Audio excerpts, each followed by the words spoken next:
بسم اللہ الرحمن الرحیم۔ اہل بیت کے در پہ آؤ، بڑی سے بڑی مشکل کے ساتھ آؤ، مشکل ختم ہو جائے گی۔ آج بڑی سے بڑی بیماریاں ہیں جن کا دنیا میں علاج نہیں، مگر اہل بیت کے در پہ علاج ملتا ہے، اہل بیت کے صدقے علاج ملتا ہے۔ مگر شرط کیا ہے؟ کل آپ نے سنا، شرط یہ ہے کہ انسان گناہوں سے دور ہو۔ ہم گناہ کیوں کرتے ہیں؟ ہم گناہ کب کرتے ہیں؟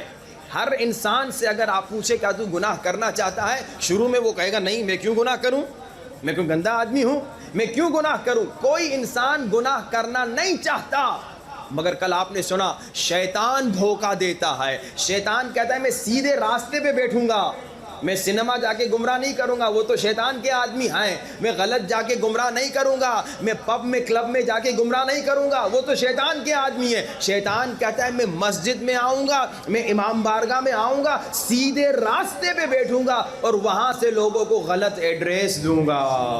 جیسے رسول کے زمانے میں بھی، رسول کے جانے کے بعد بھی جب نئے نئے لوگ آتے تھے مدینے میں، لوگ انہیں غلط ایڈریس دیتے تھے، پھر آخر میں سلمان صحیح ایڈریس پہ لاتے تھے۔ شیطان کا کام یہی، جتنے آپ بیٹھے مومنین مومنات، ابھی میں پوچھوں کوئی گناہ کرنا چاہے گا؟ آپ کہیں گے توبہ استغفر اللہ، میں گناہ کروں؟ میں بولوں گانے سننے چاہو گے؟ آپ کہیں گے اللہ معاف کرے، ہاں یہ کیا باتیں کر رہے ہیں۔ میں کوئی گناہ کا نام لوں، کوئی فلاں گناہ کرو گے؟ آپ کہیں گے توبہ توبہ۔ جب آپ یہاں بیٹھ کے کہہ رہے ہیں توبہ توبہ میں گناہ نہیں کروں گا، پھر کیوں گناہ کرتے ہیں؟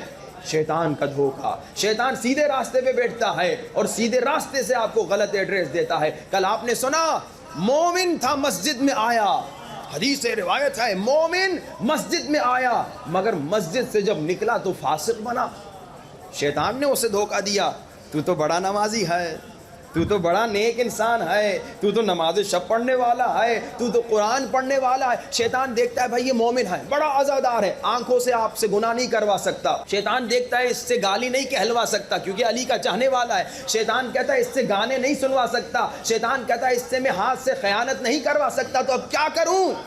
اب یہ نماز پڑھ رہا ہے، اب یہ عزاداری کر رہا ہے، اب یہ نیک عمل کر رہا ہے۔ شیطان کہتا ہے اسی نیک عمل سے اسے تباہ کروں، اسی نیک عمل سے اسے تو یہ خطرناک بیماری ہے۔ یہ جو آپ کینسر سے ڈرتے ہیں اس سے خطرناک بیماری ہے، کیونکہ کینسر طرح کی دنیا کی بیماریاں ہیں، یہ آپ کی کتنی زندگی تباہ کریں گے، 60-70 سال، مگر یہ بیماری عجب جس پہ کل گفتگو ہوئی، یہ آپ کی ابدی زندگی تباہ کرے گی۔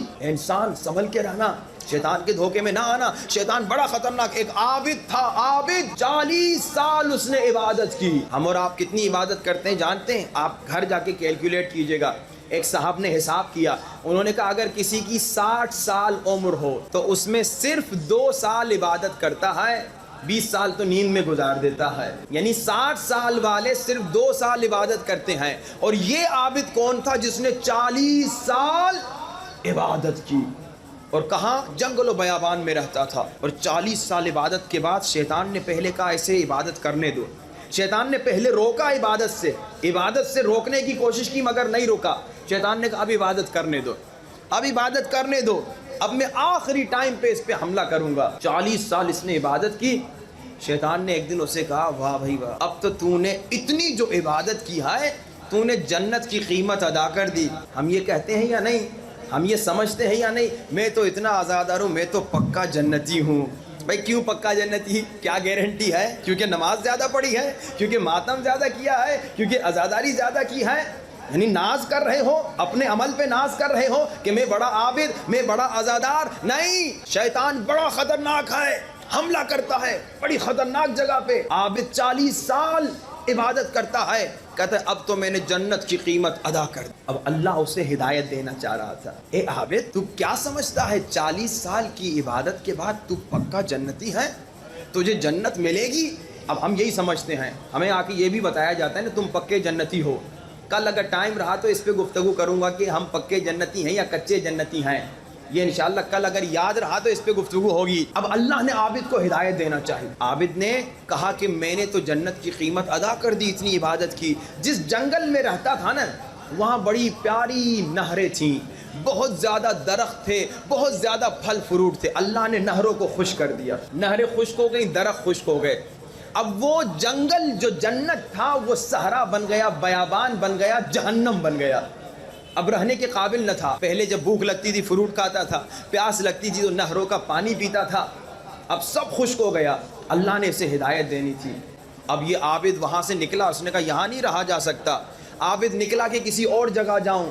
چل رہا ہے, پورا بیابان ہے, پورا صحرا ہے, سخت گرمی ہے. عابد کو پیاس لگی, اور پیاس اتنی لگی کہ اب مرنے والا ہے اور کوئی پانی دینے والا نہیں.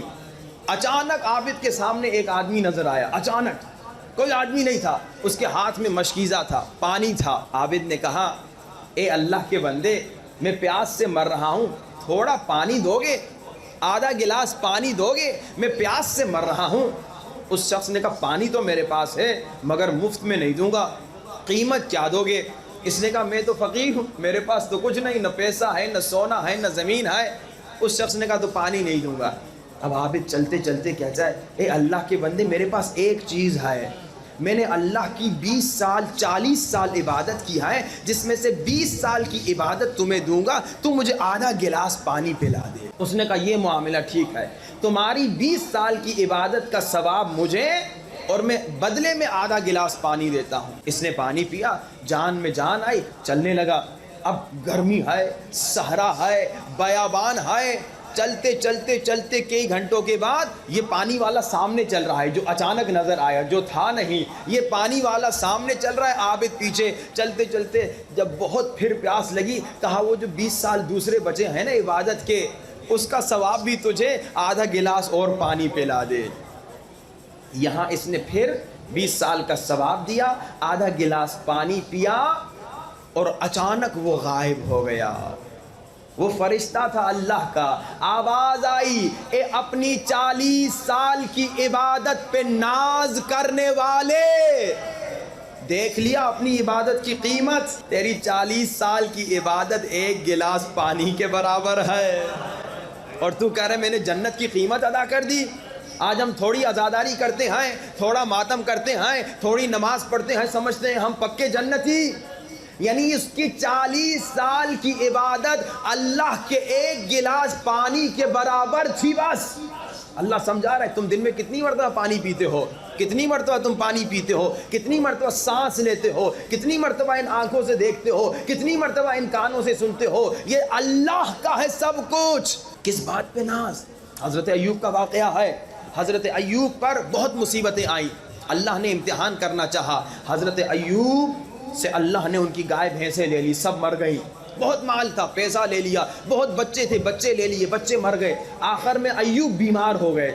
جب حضرت ایوب بیمار ہو گئے نا, تو جانتے ہیں کیا ہوا؟ لوگوں نے باتیں بنانا شروع کر دی. یہ ہمارے اندر بھی بیماری ہے, کرتے ہیں نا ایک دوسرے کے بارے میں, ارے پتہ ہے اس کی بیٹی کی طلاق کیوں ہوئی, کچھ تو مسئلہ ہوگا.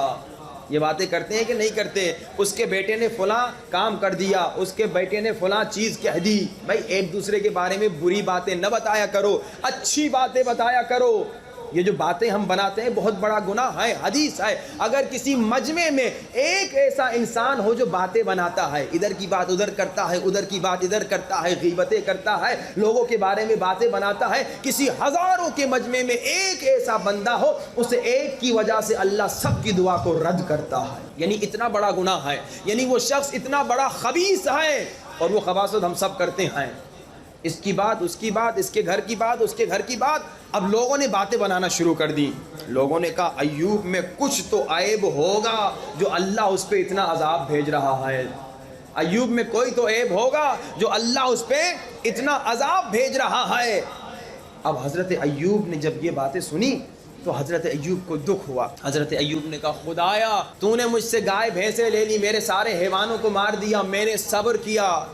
خدایا تو نے مجھ سے میرا پیسہ لے لیا, میں نے صبر کیا. خدایا تو نے مجھ سے میرے بیٹے بچے لے لیے, میں نے صبر کیا. خدایا تو نے مجھے بیمار کیا, میں نے صبر کیا. اب لوگ میرے بارے میں باتیں بنا رہے ہیں, کہہ رہے ایوب میں کوئی عیب ہوگا تبھی اللہ نے اسے اتنا عذاب دیا. خدایا اب مجھ سے صبر نہیں ہو رہا. جیسے ایوب نے کہا خدا کی آواز آئی, ایوب جب بچے مرے تھے صبر تو نے کیا تھا یا میں نے صبر کی ہمت دی تھی؟ ایوب جب بچے مرے تھے صبر کس نے دیا تھا؟ صبر میں نے دیا تھا نا. اے انسان کس بات پہ ناز, حضرت ایوب ناز نہیں کر رہے تھے، صرف ایک گلا کر رہے تھے خدا سے، مگر جیسے یہ آواز آئی حضرت ایوب نے اپنے منہ پہ تماچا مار کے کہا خدایا تو سچ کہہ رہا ہے، صبر کی ہمت تو نے دی، صبر تو نے مجھے دیا، یہ جو مجلس میں آ رہا ہوں اللہ نے مجھے بلایا، یہ جو میں ماتم کر رہا ہوں اللہ نے مجھے توفیق دی، یہ جو میں گریہ کر رہا ہوں اللہ نے مجھے توفیق دی، اللہ کا شکر کرو، کبھی اس کو اپنا کمال نہ سمجھو، کبھی اس کو اپنا کمال نہ سمجھو، بلکہ ہمیشہ کہو خدایا تیرا شکر کہ تو نے مجھے مجلس میں بلایا، خدایا تیرا شکر کہ تو نے مجھے غم حسین میں رلایا، خدایا تیرا شکر کہ تو نے مجھے کربلا بھیجا، خدایا تیرا شکر کہ تو نے مجھے نیک کام کرنے کی توفیق دی۔ اب کل انشاءاللہ اس پہ گفتگو کروں گا کہ یہ عجب جو ہے، یہ ناز کرنا ہمیں کتنے بڑے گناہوں کی طرف لے جاتا ہے اور یہ کتنا خطرناک ہو سکتا ہے۔ یہ ظاہراً چھوٹا گناہ ہے، ظاہراً ہمیں چھوٹا لگتا ہے کہ میں اپنی کسی خوبی پہ ناز کرتا ہوں، اپنے کسی خوبی پر ناز کرتا ہوں کہ مجھ میں یہ خوبی، مجھ میں یہ خوبی، مگر یہ اتنی خطرناک بیماری ہے کہ ہمیں ایسے خطرناک کاموں کی طرف لے جاتی ہے کہ دنیا بھی تباہ کر سکتی ہے تو آخرت بھی برباد کر سکتی ہے۔ اب آج کا نسخہ جو نہیں سننا چاہتا وہ بلند ترین صلوات پڑھیں۔ محمد۔ کچھ لوگ نہیں سننا چاہتے لیکن لگتا یہ ہے کہ اکثر سننا چاہتے ہیں۔ آج کا نسخہ اب جو سننا چاہتا ہے وہ بلند صلوات پڑھیں۔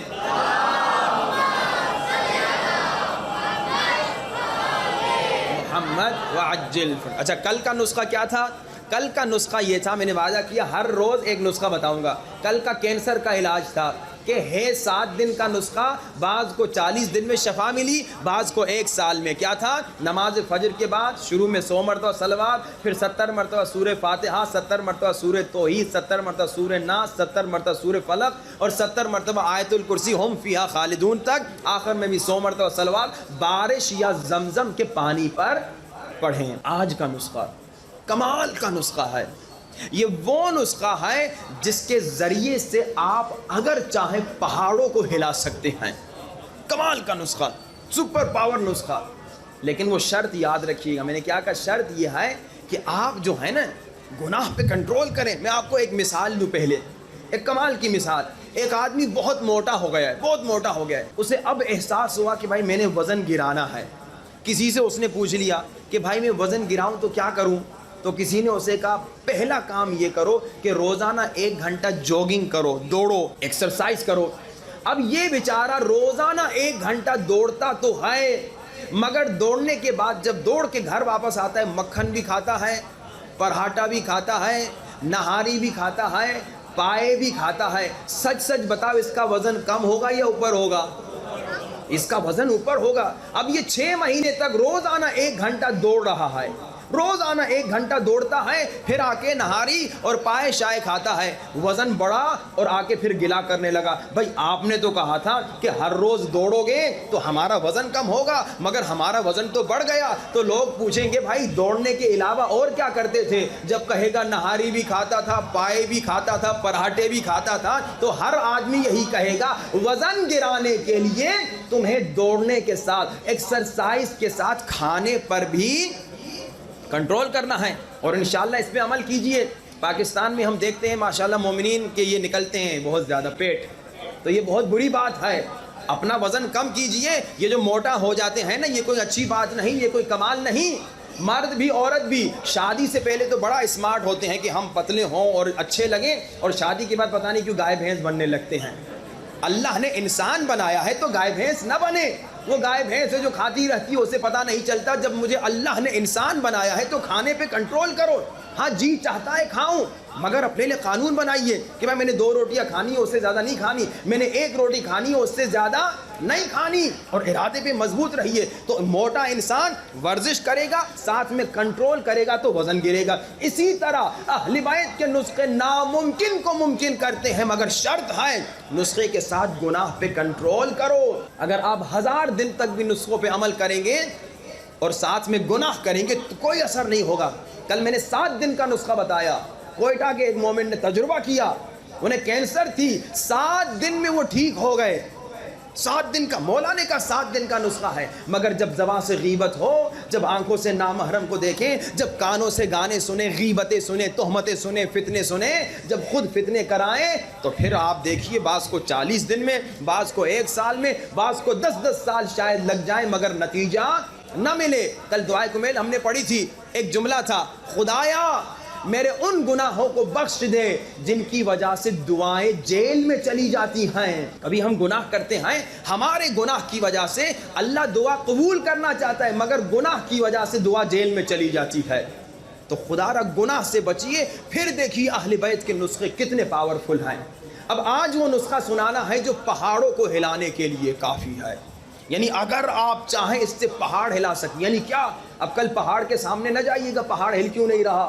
ہاں بھائی، یہ پہاڑوں کو ہلانے کی 2 باتیں ہیں، ایک تو آپ خود کو پاک کریں تو پہاڑ ہلا بھی سکیں گے، لیکن دوسری بات یعنی اتنا سپر پاور ہے کہ آپ اس سے بڑے بڑے کام کر سکتے ہیں۔ ایک مومن تھا، آسٹریلیا سے قم آیا، قم میں ایک آیت اللہ ہے، ابھی حیات ہیں، ابھی استخارہ نہیں کرتے، پہلے استخارہ کرتے تھے، ابھی بہت کم کرتے ہیں۔ ایک آیت اللہ ہیں، ان کا استخارہ بڑا مشہور تھا۔ ہمارے دوست آسٹریلیا سے قم آئے، انہوں نے ان کی بڑی تعریف سنی، تو انہوں نے کہا میں ان کو ٹیسٹ کرتا ہوں کہ ان کی اتنی تعریف سنی ہے، کیا واقعی بھی یہ حقیقتاً اتنے پاورفل ہیں یا نہیں۔ اچھا وہ کیا کرتے تھے، نماز کے بعد بیٹھتے تھے، لوگ لائن میں کھڑے ہوتے تھے، لوگ آگے کہتے تھے آغا صاحب استخارہ کروائیے، یہ نہیں کہتے تھے کہ شادی کا ہے، بزنس کا ہے، نوکری، نہیں، آغا صاحب استخارہ کروائیے۔ وہ قرآن کھولتے تھے، کہتے تھے شادی اچھی نہیں ہوگی، آدمی نیت نہیں بتاتا تھا، پھر دوسرا کہتے تھے آغا صاحب بزنس کے لیے کوئی استخارہ کیجئے، وہ یوں قرآن کھولتے تھے، یعنی وہ بتاتا نہیں تھا، خالی کہتا تھا استخارہ کیجئے، یہ قرآن کھولتے تھے،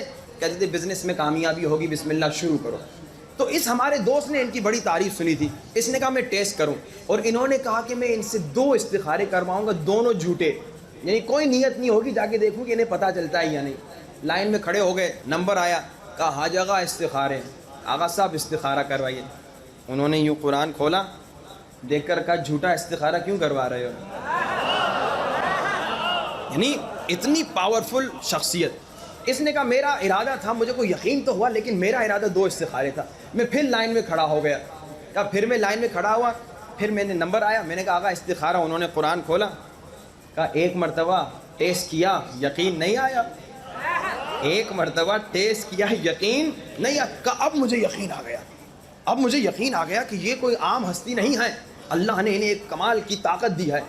اب جب سب لوگ چلے گئے، انہوں نے کہا میں نے کہا آغا صاحب میں بہت دور سے آیا ہوں، آسٹریلیا سے آیا ہوں، مجھے کوئی ایسا نسخہ بتائیے جس سے مشکلات ختم ہو جائے۔ آج کل مشکلات بہت زیادہ ہیں نا، آج کل تکلیفیں بہت زیادہ ہیں، مصیبتیں بہت زیادہ ہیں۔ انہوں نے کہا مجھے ایسا نسخہ بتا دیجئے جس کے ذریعے سے مشکلات ختم ہو جائیں۔ تو آیت اللہ نے کہا ایسا نسخہ بتاؤں گا، کیونکہ اتنی دور سے آئے ہو تبھی، ایسا نسخہ بتاؤں گا اگر اس پہ عمل کرو گے تو اگر چاہو پہاڑوں کو ہلا سکتے ہو۔ یہ میرا جملہ نہیں، آیت اللہ کا جملہ ہے۔ اچھا اب میں آپ کو نسخہ انشاءاللہ بتاؤں گا تو آپ لوگ سن کے کہیں گے اچھا یہ تھا نسخہ، یہ تو ہمیں پہلے سے پتا تھا۔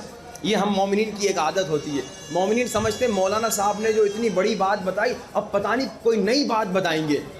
وہ ایک صاحب کا مشہور واقعہ ہے کہ انہوں نے جناب دریا کے دوسری پار رہتے تھے، استاد کو کہا کہ استاد میں دیر میں پہنچتا ہوں، اس کی وجہ یہ ہے کہ پل تو ہے نہیں، کشتی کبھی ٹائم پہ آتی کبھی دیر میں آتی ہے۔